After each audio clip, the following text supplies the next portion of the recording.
Hello and welcome to our second episode of Student Speaking Up. My name is Andrew Stoika. I'm a senior at POOLSVILLE High School and co-founder of Student Speaking Up. The onset of the COVID-19 pandemic and necessity of distance learning has taken a toll on the social and emotional well-being of our county student body. Students from across the county have demonstrated a desire to connect more deeply and directly with their peers and to receive meaningful mental health support. As a result, this program is being launched by students for students in collaboration with MCPS TV and the Montgomery County Office of Student Wellbeing and Achievement to address this pressing need and to create a platform for students across the county to express their voices on issues that impact them and that they find relevant to the lives of young people today. We're today talk about transitions, what it's been like for our panel entering and getting ready to leave high school in this online learning environment. I'm joined today by Queen, our co-facilitator and co-founder of Student Speaking Up, Phoebe, a senior at Winston Churchill High School, Zara, a freshman at POOLSVILLE High School, Gabriella Diaz, senior at ROCKVILLE High School, and Veronica, freshman at POOLSVILLE High School. Thank you, Andrew, for that wonderful introduction. To reiterate, I am Queen, a junior at Winston Churchill High School, an intern for the Division of Restorative Justice, School Counseling, and Student Leadership Services, and co-founder of Student Speaking Up. With that being said, let's begin our interview questions. So we will start off with Phoebe for this first one. How has this year been for you, and what has surprised you most about this academic year? Thank you, Queen. I would say that this year has been challenging in many ways and not as challenging in others. The reduced class time schedule has allowed me to work more on college and scholarship applications as a senior, and I've been able to participate in more virtual meetings and extracurricular activities, though I really don't feel like I'm learning as much as I used to in my classes. Thank you, Phoebe. Next up, we will have Zara.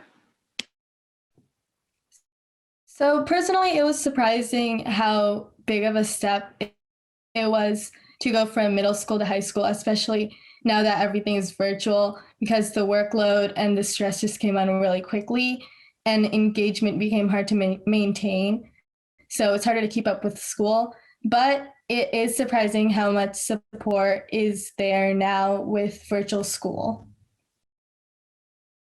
Okay, next up, Gabrielle.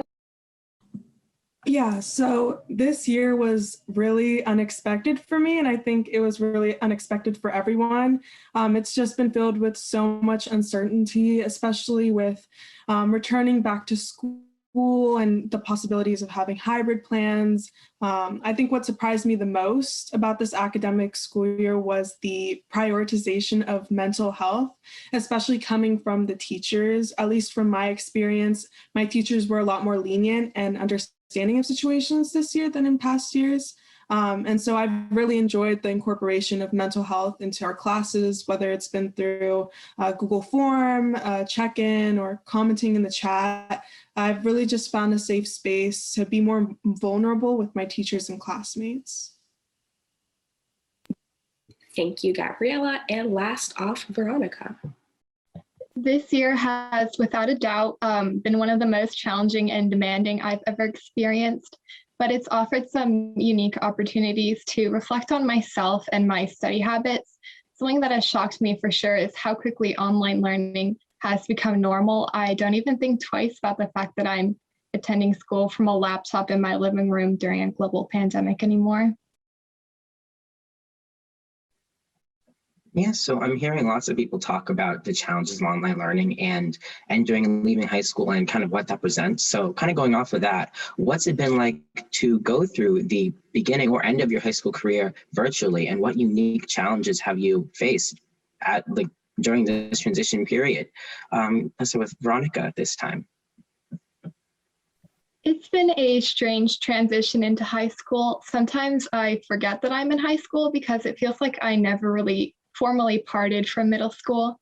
There's a huge shift in expectations and environment as you go between the two, and it's difficult to gauge what is needed from me and how to fulfill that online. Thank you. Zara? So the stress of having to manage time and multiple projects at once all of a sudden was really hard to get into, and that being without support from in-person school and like teachers that you can actually talk to. So obviously it was pretty difficult to go from middle school where everything seemed pretty manageable and then high school where everything came all at once. Yeah, it's a huge jump. Phoebe? I'm usually not sentimental about high school, but not having a real senior year has for sure been a bummer. It feels like I'm missing out on traditional high school milestones such as homecoming, prom, etc. And the uncertainty around graduation hasn't been great either. I was lucky enough to do most of my college tours before the pandemic hit, but not getting to have any admitted student weekends or like additional college visits can be rough. And it's just disappointing that I haven't really gotten to say goodbye to most of my classmates before never seeing them again. Yeah, as a senior, I totally understand that. And I think that that's something that a lot of other seniors are also feeling. Lastly, Gabriella. Yeah, it's honestly really bittersweet ending my high school career virtually. I try to make the most out of what I had, but of course, missing out on some of the senior events, like Phoebe said, it's sad to look back on. And, you know, I wouldn't say that this challenge is entirely unique to me, but going through the college application cycle as a first generation low income student, it made me confront so many more barriers that I just wasn't expecting. I really had to learn how to grow up and be more independent from the start of the pandemic all the way up until now. But I've been really lucky to have the support of my friends who are also in the same boat as I am, and different programs across the county to help me. Thank you so much for that response. We understand that so many students across the county have been going through similar issues, so it's wonderful to hear that there's been a support system of assistance to get students through these times. With that in mind, on a more positive note, what do you most look forward to about the last stretch of the academic year, and what adaptations have you or others in the county made during this very non-traditional school year? Let's start with Gabrielle. Yeah, like many seniors, I'm most looking forward to our graduation. With the possibility of having it in person, I'm so excited to end on a good note and hopefully see some of my fellow classmates and friends one last time before we all leave. With that being said, one of the biggest adaptations I've had to make is translating my extroversion virtually and safely. I'm a really social person, and pre-COVID, my daily routine consisted of me meeting a lot of different people throughout the day. But luckily, I was able to still keep in touch with those same people through Zooms, Google Meets, FaceTime, and Netflix Party. However, I also had to learn how to cope with the extensive usage of technology. So being on the computers from 8:30 a.m. to 8:30 p.m. was hard to handle at first, but it's really just been about time management and learning when it's okay to have a mental health break and step away from your computer. Thank you for that. I too have had to cope with 12-hour stretches on Zoom and other platforms. I understand it can be very tiring. So, Veronica, what about you? I look forward to tying up the loose ends and seeing the results of the work I put in this year. Some of the biggest adaptations I, and I'm sure many others, have had to make include keeping myself accountable and motivated while working by myself, and dividing up the house with my siblings so we can all have a quiet space to work in Zoom. Thank you for that. Phoebe? I'm very much looking forward to commitment day and graduation, similar to what Gabriella said. I think one of the biggest adaptations I had to make is that I've had to become much more reliant on other sources to like educate me rather than just school. So I noticed that throughout the pandemic, I read a lot more articles, listen to more podcasts, watching more news. So in terms of just switching my like educational like sources from just being school, just sort of letting other like resources and places educate me, since school has obviously been a lot shorter with all this.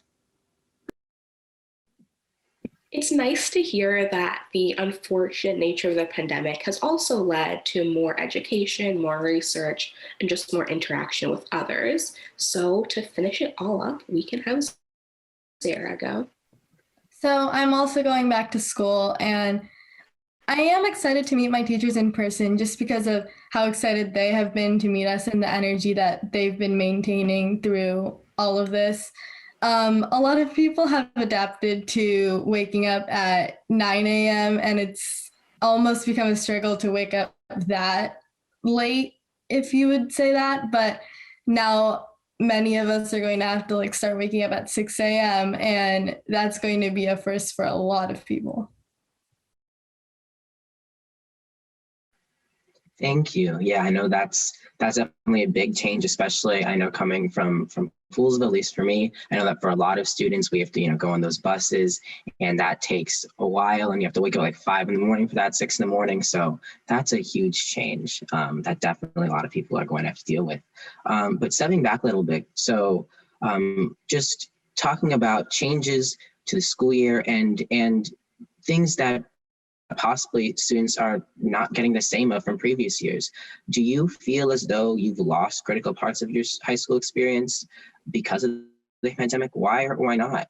Phoebe, you spoke a little bit about that before. Do you want to elaborate on that now? Sure. As an underclassman, I remember not really understanding like all the hype around senior celebrations, but now that like I never got to experience any of that, like I definitely get it now. And it's been really great that a lot of clubs and activities, a lot of the ones that I'm in especially, have been able to go virtual. But for just some things, it's really not the same. Like especially I was with performing arts, I was very involved in that before the pandemic in my school.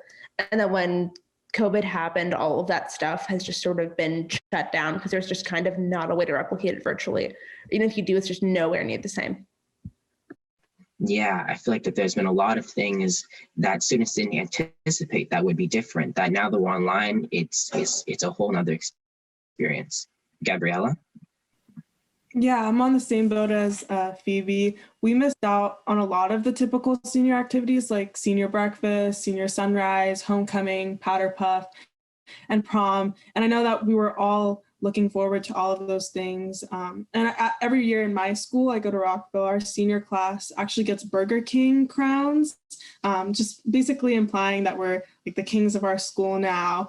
And so I've been really happy to see them brought back for the seniors who are deciding to return back to in-person learning. But I think overall, like our class and school-wide SGA and just our student body in general have found ways to tackle some of the traditional spirit events in a way that's safe for everyone and, even online.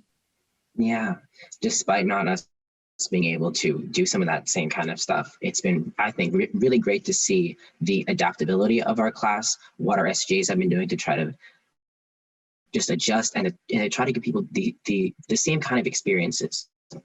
Veronica? I do for sure feel like I've lost some important experiences. I've actually never stepped foot inside of Poolsville yet, and I've definitely been waiting to do that. And I don't really know anyone from my school so far, besides a few friends from middle school. It's pretty difficult to meet people over.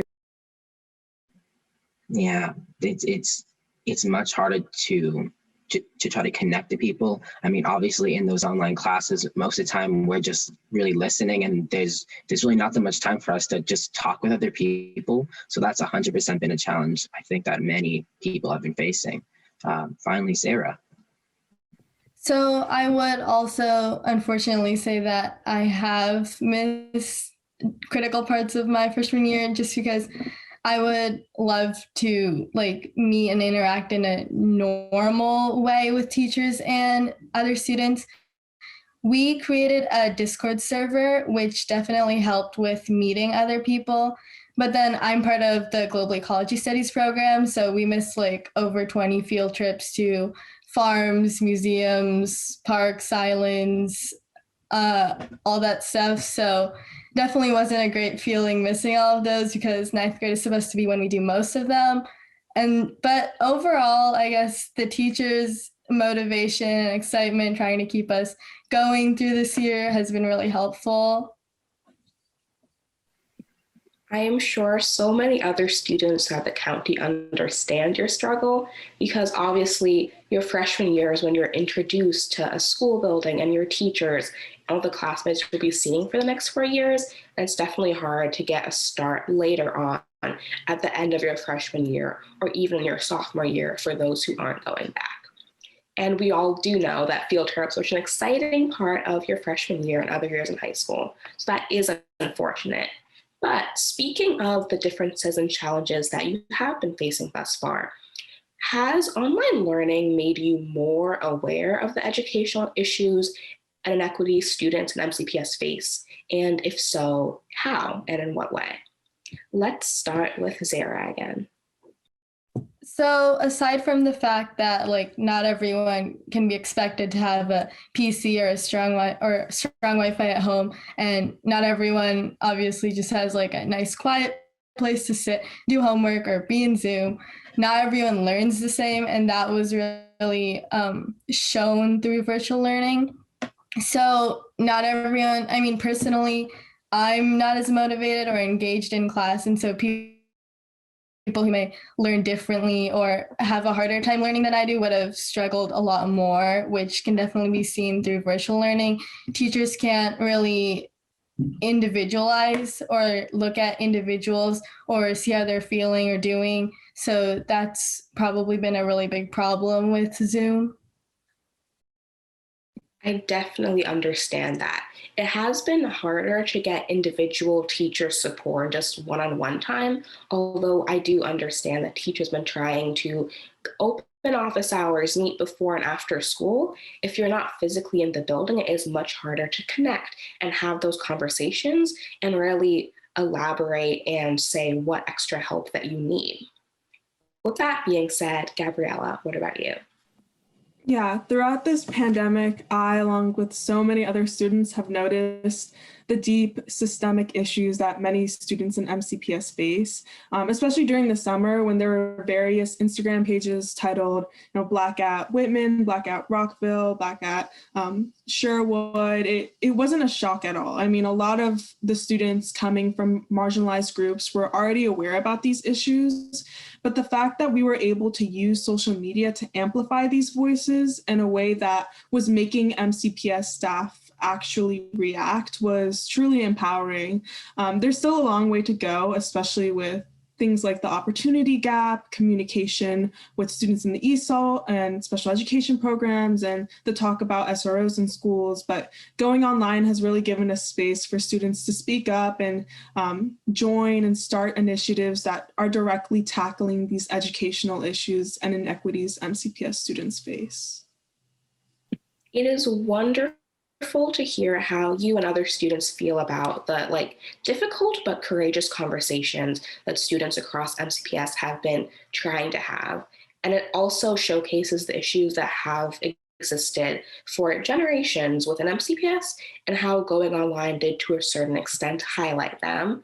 As the name of this project suggests, Students Speaking Up is meant to be about having conversations and highlighting student experiences, fears, concerns, and opinions. So it is wonderful to hear that students have been benefiting from this and that people want to continue having these discussions.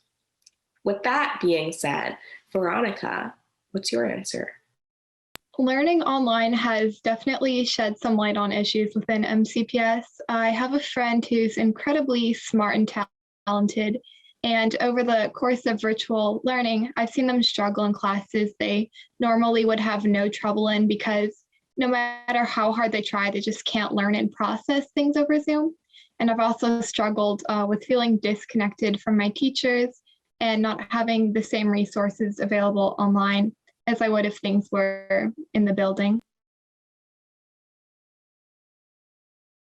Thank you for that. That's a concern I have heard reiterated a number of times in conversation with students from across the county, simply because obviously a virtual format, although it is capable of being used as an educational platform, obviously has so many differences in terms of actual conversations, of teachers drawing things out.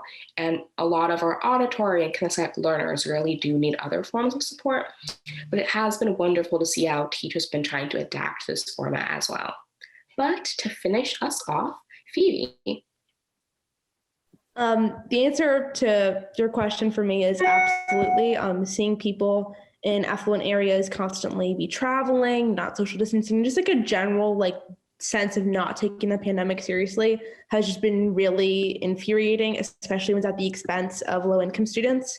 Lack of access to supplemental materials and resources, lack of access to reliable internet access, and quiet space to work has just hurt a lot of people.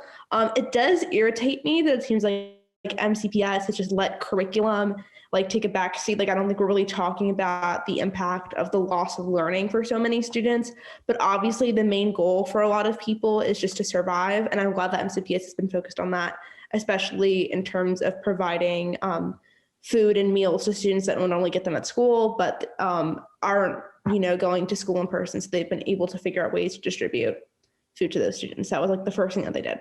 So glad about that, but I wish we talked more about loss of learning, especially from an equity perspective.